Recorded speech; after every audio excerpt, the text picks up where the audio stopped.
Klabu ya Simba kupitia ukurasa wake wa Instagram umethibitisha kwamba mlinda lango wake namba 1 Musa Pinpin Kamara amefanyiwa upasuaji na upasuaji umekamilika salama. Kilichobakia sasa ni mchezaji huyo kuanza kupata nafuu ya majeraha yake na kisha kutafuta fitness na baadaye kuweza kurejea uwanjani.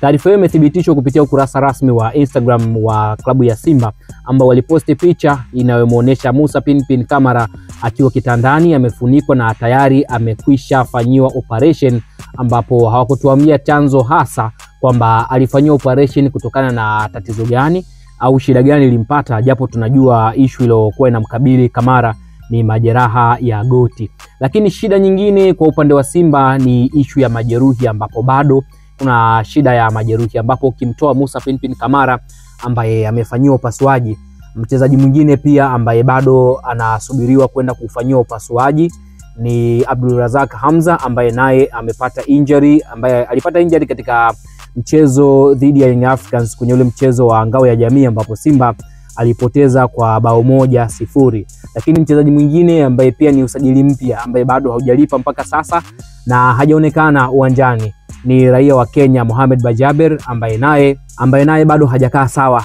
Kila kukicha majeraha yamekuwa kimwandama. Sasa kwenye issue hii ya Bajaber, watu wa karibu wa mchezaji huyu wamesema nyota mwenyewe amekuwa akilalamika kwamba kila anapopewa taarifa kwamba mchezo unaofuata atacheza, unakuta kabla ya mchezo au siku moja kabla anapata majeraha kwenye mazoezi, na baada ya wenzake kukaa kwa kina akamwambia bwana hapa inabidi ujipange, ikiwezekana urudi Kenya then urudi tena Bongo ili uweze kuendelea. Lakini nyota huyo amesema kila kitu kitakaa sawa na anaamini mambo yake yatakwenda sawa na ataweza kuichezea klabu ya Simba kama vile ambavyo nyota wengi wa Simba walikuja kupata shida lakini baadaye walikaa sawa. Ndivyo ambavyo hata yanaamini kwamba ni swala la muda wake utafika na ataweza kuvaa jezi ya wekundu wa Msimbazi na aweze kucheza.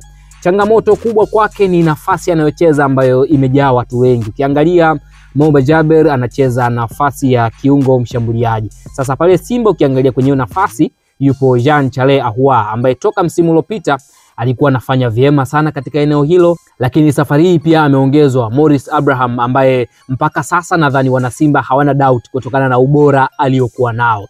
Lakini ukiangalia kwenye eneo hilo yupo Neo Maema ambaye pia bado hajakaa sawa sana kwenye mfumo, lakini kwa wale ambao walifanikiwa kutazama ile michezo ya CHAN walimuona Neo Maema akiwa kapteni wa timu ya taifa ya Afrika Kusini na kile ambacho alikuwa anakifanya. Kwa hiyo ni watu watatu, lakini ukija kujumlisha tena na Kibudi ambaye kuna muda asipotokea pembeni anakuwa anatokea kati, yupo hapo.